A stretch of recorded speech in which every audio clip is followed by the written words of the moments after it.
네, 뭐 미국 경제도 차별적으로 강하지만 일단 증시가 가장 차별적인 것 같고, 근데 미국 내에서도 보면 이제 좀 집중된다고 해야 될까요?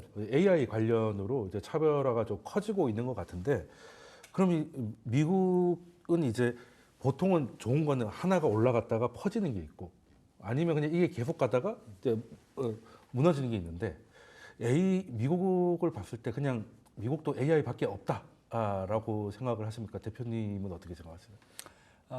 일단은 AI가 결국 주도를 할 거다. 네, 왜냐하면 주도는 이어간다. 앞으로 네. 이제 성장 산업을 이제 AI 쪽으로 계속 봐야 될 것 같고요. 네. 근데 뭐 AI를 우리가 그냥 너무 이렇게 단순하게 뭐 엔비디아 하나로 AI를 다 뒤집는 건 아니고요. 저는 이제 AI도 계속 발전 단계가 있거든요. 뭐 초기 단계는 알고리즘부터 시작해서 지금 딥러닝 같은 그런 뭐 생성형 GPT가 지금 나와 있는 상태고요. 그 다음은 뭐 지금 뭐 인지 능력을 갖고 있는 이제 로보틱스라든지 자율주행 이런 쪽으로 가야 되는 게 뭐 AI 산업인데 지금 당장 여태까지 이제 올해죠 올해 같은 경우는 챗 GTP라든지 여기에 인프라를 대주는 이제 엔비디아 같은 AI 반도체 이런 산업이 이제 눈에 띄게 지금 커졌다면은 지금부터는 이제 저는 뭐 양자 컴퓨터 요즘 또 난리잖아요. 결국은 그 다음 단계로 넘어가는 AI가 그러니까 쉽게 얘기해서 로보틱스라든지 아니면은 이 단계에 와서는 AI 쪽이지만은 인프라 쪽도 계속 성장세를 가겠지만은 이제 관심이 요즘 보시면 어플리케이션이라든지 시스템이라든지 보안 쪽 이런 쪽으로 시큐리티 쪽으로 또 바뀌거든요. 그러니까 AI 내에서 AI 산업이 결국 끌고 가지만은 AI 산업 내에서도 이 세부적으로 좀 구분 나눠 보면은 결국은 이제 차기 이제 트럼프 행정부에서는 가장 큰 게 이제 제가 산업 규제 완화라고 말씀드렸잖아요. 규제 완화라는 이제 규제 완화라는 부분을 본다면은 AI도 인프라 쪽이 아니라 이런 쪽은 성장세가 조금 둔화될 수 있겠지만은 반대로 AI 이제 어플리케이션이라든지 시스템 쪽 아니면 자율주행과 로보틱스 이런 쪽에 대해서 새로운 AI 분야들은 또 성장세를 또 이어갈 수 있는 충분한 메리트가 있지 않는가. 저는 이렇게 지금 보고 있습니다. 지금. 그 AI 안에서도 조금 최근에 좀 갈리는 것 같아요. 최근에 갈리는 게 지금까지는 좋았던 게 적어도 한 11월 전까지는 하드웨어, 이제 엔비디아로 대표된 하드웨어가 이제 앞서가다가 9월 이후로는 이제 테슬라나 팔란티어 같은 이제 소프트웨어 쪽이 좀 강한 모습을 좀 보이는 것 같은데, 그러면 이게 단기적으로 키 맞추기인지 아니면 엔비디아가 그래도 계속 갈 것인지. 근데 그에 관련해 가지고 중국이 또 엔비디아에 대한 뭐 규제 뭐 이런 얘기가 나오는데, 이게 그 소프트웨어하고 하드웨어의 방향을 바꾸는 하나의 트리거가 될 수 있을까요? 네. 아니, 저는 그거는 뭐 사실 관계가 없다고 네. 생각하고요. 지금 미국의 AI 패러다임이 이제 흘러가는 네. 모습을 보면 이제 규제가 지금도 많이 없어요. 그러니까 규제라기보다는 우리가 이제 그 재정이나 정책적으로 얼마나 부양을 해주고 있느냐를 지수화한 게 있는데요. 그게 옥스퍼드 이코노믹스 전 세계를 나래비를 세워보면 AI 관련해서 정책 제도가 제일 잘 마련되어 있는 정부의 지수가 지금 미국이 1등으로 나옵니다. 그러니까 지금도 이미 탈규제예요. 근데 이제 트럼프 같은 경우는 이제 아까 말씀해 주신 것처럼 일선 때도 취임 직후에 페드의 연방정부의 규제를 다 철폐를 해버렸죠. 그러니까 이번에도 또 더 철폐를 할 거니까 여기에 이제 굉장히 기대를 많이 하는 거고, 그러면은 지금 미국의 그동안에 그러면 그 전에 바이든 행정부 때는 어땠냐? 바이든 행정부 때도 사실 민간 펀드를 통해 가지고 그 AI 관련되는 기업들 벤처 투자를 할 때 세액공제를 해줬어요. 이미 그게 재무부에서 발표를 해서 시행이 됐던 거거든요. 그럼 아주 이거를 어떻게 생각해 보면 되냐면요. 우리가 방 안에 방을 딱 가둬놓고요. 방 안에 딱 들어가가지고 그 안에서 케이크를 딱 놔두는 거예요. 그 케이크를 향유해라 이러는 거예요. 그러면은 주변에 들어오지도 않아요. 충분한 케이크를 계속 제공을 해요. 그러면은 배가 고프면 당연히 케이크만 계속 먹게 되잖아요. 그렇죠. 쉽게 말해서 미국의 제조업이나 사실 뭐 전통 제조업도 많지만 AI 산업에 모두 다 포커싱 돼서 어떤 분야에서든 이제 엔비디아뿐만 아니라 소프트웨어적으로도 그렇고 모든 것들을 AI를 책택하게끔 만드는 국가적 프레임이 이미 조성이 되고 그게 돈이 들어가고 재정 정책뿐만 아니라 정부의 정책도 탈규제적으로 계속 이어진다는 거죠. 그러면 이 안에서 충분한 수요가 만들어지고, 아쉬운 건 그거죠. 이렇게까지 상품 갖다가 굉장히 멋있게 만들어 놓고 투자도 많이 해서 굉장히 뭐 그게 전 분야로 다 쓸 수 있어. 아까 이제 자율주행도 말씀해 주셨지만 자율주행뿐만 아니라 만약에 더 확장이 돼가지고 지금 제조업 같은 경우는 자동화지만 제조업에 이제 AI화가 된다. 이거는 되게 저는 굉장히 생산성을 혁신적이라고 크게 높일 수 생각하거든요. 있는. 예를 들면은 자동차, 전 얼마 전에 챗 GPT를 통해서 자동차 디자인을 한 걸 봤어요. 근데 웬만한 우리가 소위 멋있다고 하는 수입차 벤츠보다 더 멋있고, 근데 보면은 약간 그래요. 아, 이거 어디서 본 듯한데. 그러니까 짜집기를 한 거지만 그렇죠. 디자인은 굉장히 멋있고 미래지향적이다 이거죠. 그러니까 예를 들면은 AI가 만약에 수석 뭐 자동차 브랜드 회사마다 수석 디자이너가 있는데 이분들이 안 계시고 AI가 직접 디자인해요. 얼마나 혁신적입니까? 비용 절감 얼마나 큽니까? 예, 그리고 그 디자이너 분들 인건비도 꽤 네, 비쌀 그렇죠. 텐데. 근데 그게 디자인으로만 끝나는 게 아니라 엔진의 그 프레임까지도 엔진을 어떻게 구성할 건지에 대한 그 요소까지도 결정을 해준다면 이건 제조업적으로 굉장히 커질 거다. 그러면 이것을 미국이 혼자 향후하고 있고 미국 내수에서 충분히 향후해도 충분한 성장은 이미 답보가 돼 있다. 그 돈들은 이미 재정 지출, 그러니까 미국의 총 예산이 한 6조 8천억 달러가 되는데 연간 네. 그 돈들로 이미 어느 정도 메꿔질 수 있다라고 보여지는 거죠. 충분히 살 수 있게끔 돈도 풀어지고. 근데 이제 아쉬운 건 이거죠. 반독점 규제 관련해서 중국이 그런다고 해서 그렇게 매출이나 실적에 큰 영향은 안 미칠 겁니다. 중국이 한다고. 왜냐면 이미 방안에서 가둬서 향유를 하고 있는데. 다만 여기서 이제 제가 아쉽다는 건 뭐냐면 만약에 중국하고의 결국에는 무역 협정이 이루어질지는 잘 모르겠습니다만 일기를 되돌이켜 보면 나중에는 관세 막 때리다가 나중에는 트럼프가 결국에 가가지고 중국한테 화해합시다.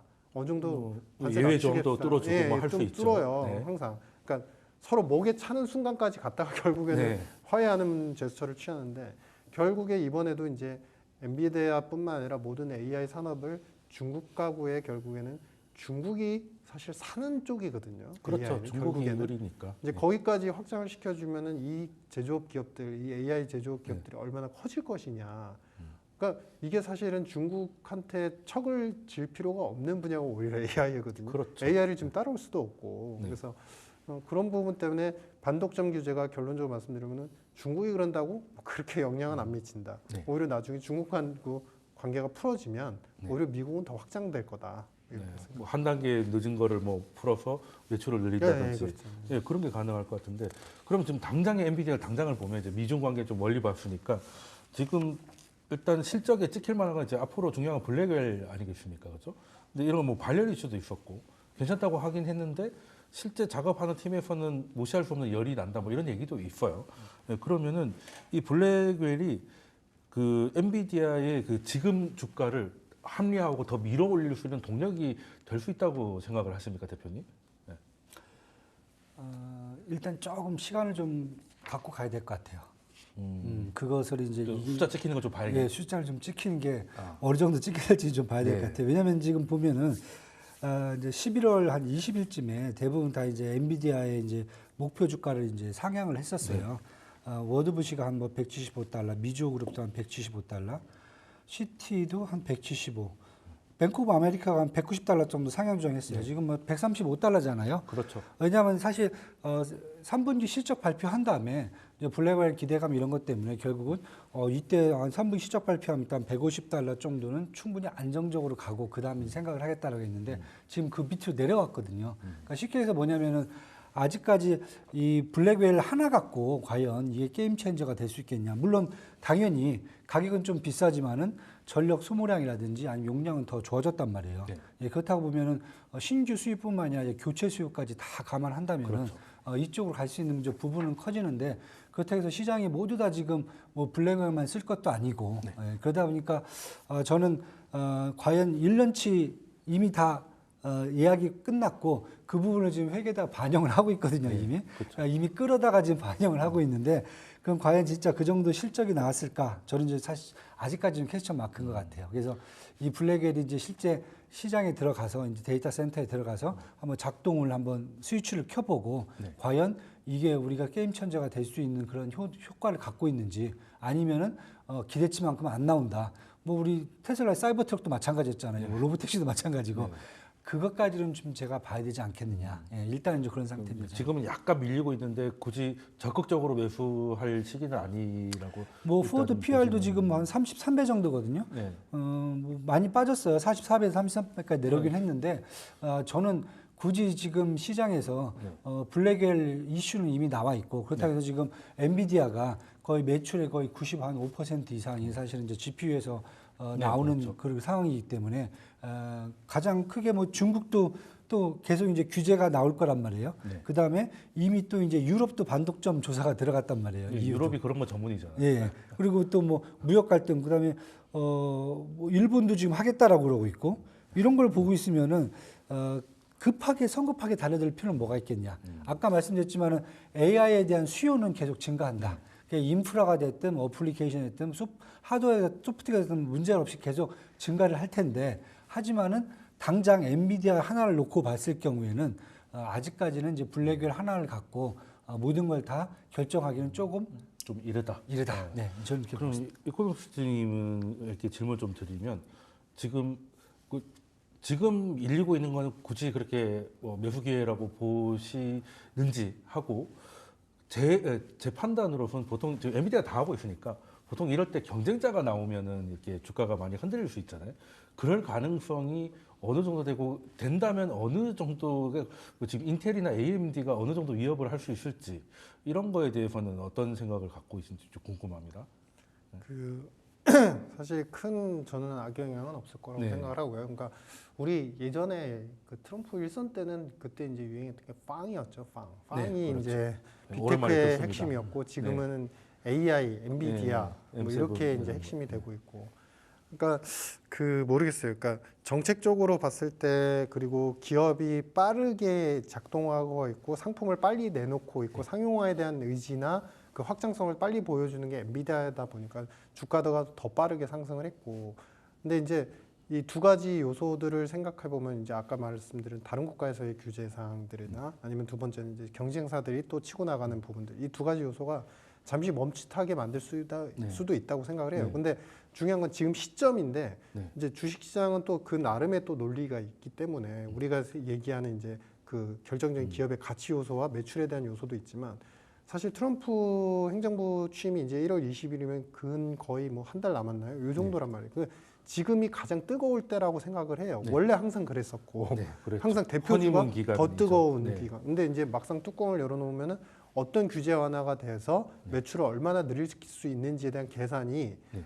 그 전과 다른 게 없잖아. 그러면 이제 많이 네. 떨어지게 되거나 조정을 받게 되고. 소문난 잔치에 먹을 게 네네. 없으면 네. 근데 지금은 결정적으로 뭐 어떻게 보면 한 달을 앞두고 있는 상태에서 여기는 지금 주가도 상당히 뜨거웠었고 그리고 어떻게 규제나 아니면 다른 경쟁자들의 행태에 의해서 얼마만큼 매출이 영향을 받을지 모르는 요소에서 그렇다고 떨어지기도 애매한. 왜냐하면 지금 허니문은 허니문이니까. 그렇죠. 그러니까 그래서 지금 멈칫하는 정도인데 그러면 지금 상황에서 막 아까 이제 말씀해 주신 것처럼 공격적으로 뭔가 투자를 하기에는 좀 오히려 정부 정책이 나오는 걸 보는 게 맞을 것 같다라는 것이고요. 네. 근데 이제 확장성에 대한 문제인데 결국에는 그 경쟁 업체들이 사실은 예전에도 비슷했었습니다. 항상 뭐 우리가 데이터 센터가 나오면 데이터 센터를 짓고 그러면은 이제 경쟁자들이 미국 네. 내에서도 또 나오고 네, 보통 미국 안에서 또 나오고. 네네, 마이크로 컴퓨터도 마찬가지로 계속 나오면서 이게 이제 나빠질까 우려하지만 한국적인 시각은 항상 그런데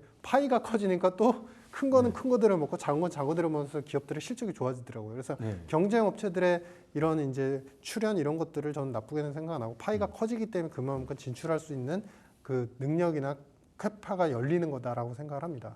그리고 또 한 가지는 너무 좋게만 말씀드려서 그렇지만 네. 유럽의 그 규제 관련돼서는 똑같이 발생을 했었어요. 그래서 잠깐 이제 미국 시장도 빵이 그때 흔들렸지만 결국에 미국의 그 확장성이나 빵의 어떤 이제 기업 가치뿐만 아니라 상품의 가치는 유럽이 감히 따라갈 수가 없고 모방이 불가능하거든요. 네. 그렇기 때문에 결국엔 또 따라잡고. 그러니까 유럽이나 이제 다른 국가들이 규제한다는 건 사실은 저는 별로 큰 의미는 없다고 사실 생각합니다. 뭐 주도를 미국이 하는데 네네. 주변에서 규제한다고 해서 네네. 방향을 바꿀 수는 없다. 네. 그러면 투자자 입장에서 지금 제일 고민되는 게 어떤 거냐면 AI가 간다는 거에 대해서는 의심이 없습니다. 근데 AI가 엔비디아를 위주로 한 하드웨어가 있고 테슬라나 파란티어 같은 이제 뭐 자율주행이나 이런 그 소프트웨어 쪽이 있고 하다못해 우리나라도 지금 간만에 인터넷 관련주들이 소프트웨어들이 좀 반응을 하고 있는데 그러면은 하드웨어가 했으니까 다음으로 소프트웨어로 넘어가니까 갈아탈 때인지 아니면 지금 잠깐 블랙엘 이런저런 이슈로 잠깐 쉬는 시간에 소프트웨어가 따라온 거니까 여기서 실현하고 다시 원래대로 하드웨어로 가야 되는 건지 그 비중 조절을 어떻게 해야 될지 사실 좀 괴롭거든요. 이제 그거에 대해서는 그냥 어떻게 생각하시는지 비중을 그냥 뭐 좀 말씀을 주신다면은. 일단 저는 뭐 이걸로 말씀드릴게요. 저희가 이제 계속 포트폴리오를 미국 포트폴리오 운영하니까 네. 저는 많이 갈아탔습니다. 어느 쪽으로 갈까? 소프트웨어 쪽으로. 소프트웨어 쪽으로. 아, 네. 예, 왜냐하면은 물론 이제 저희 아까 그 말씀드렸어요. 인프라 쪽도 AI 인프라 쪽도 이게 둔화되는 게 아니다. 분명히 성장성을 갖고 네, 뭐 가지만 계속 만들어 이미 가야죠. 주가가 좀 많이 왔기 때문에 이제 한 템포 쉬어야 되는 거고 네. 그동안에 이제 이쪽 소프트웨어라든지 아니면 이제 시스템 쪽 같은 경우에는 뭐 서비스 나우부터 랩 앱이라든지 아니면 팔란티어, 뭐 어도비 이런 애들 다 뭐 HP 엔터프라이즈 보면 요즘 이제 또 많이 급등했단 말이에요. 근데 네네네. 이 종목들은 사실 그동안 많이 못 올랐었거든요. 그렇죠. 가장 큰 이유가 물론 이제 매출도 그렇게 인프라만큼 많이 나오지 않았지만은 이제 정부의 규제한 부분도 되게 컸었거든요. 그렇죠. 그런데 저는 이제 트럼프 행정부가 오면서 이쪽의 규제 완화 부분들 특히 뭐 자율주행만 해도 그렇고 뭐 코인만 해도 이제 이쪽 암호 쪽이라든지 이제 보안 쪽도 또 얘기가 틀려지거든요. 그다음에 요즘 보시면 이제 정부 기관에서 계속 이러한 팔란티라든지 이런 데하고 계약을 자꾸 막 체결을 하고 있거든요. 그 이유가 뭐냐면 제가 봤을 때는 분명히 시장에서도 기존과 같이 뭐 데이터 센터 된 구축하는 이런 인프라에 되게 집중이 돼 있었다면은 앞으로 시장 자체는 일단 거기에 소프트웨어를 꽂아갖고 구동을 시켜갖고 이것을 실생활이라든지 뭐 우리 트럼프 대통령 그 얘기를 했잖아요. 공무원 90% 다 잘라버리고 그것을 이제 다 활용을 컴퓨터로 해보겠다. AI 컴퓨터로 다 소프트웨어로, 이제 바꿔버리겠다. 활용을 해보겠다. 그러니까 그런 식으로 지금 미국 예. 국방부뿐만 아니라 정부기관들에서도 계속 이런 게 들어가고 있다고 보면은 저는 시장이 이게 나빠서 갈아탄다는 게 아니라 그동안 주목을 못 받았던 시장이 이제 새로운 시장으로 넘어가는 흐름이다. 예, 흐름이다. 아, 네. 그럴 경우에는 알겠습니다. 흐름을 따라가는 게 더 좋지. 뭐 기존에 있던 것을 뭐 홀드할 필요는 이런 없겠다. 말씀드리죠. 더 울고 먹으려고 할 필요는 없다.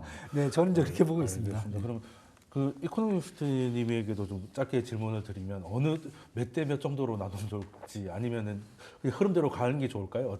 어떻게 좀 짧게 부탁드리겠습니다. 그냥 뭐 여러분들 더 전문가분들하고 많이 생각해 보면 다 그냥 뭐 적당히 반만 하셔도 되고. 네, 역시 근데- 그 양념반 근데 후라이드 많이. 중요한 건 저도 네. 이제 뭐 그런 네. 고민들 많이 듣고 이제 질문도 들었는데 그건 있더라고요. 그러니까 대장. 네.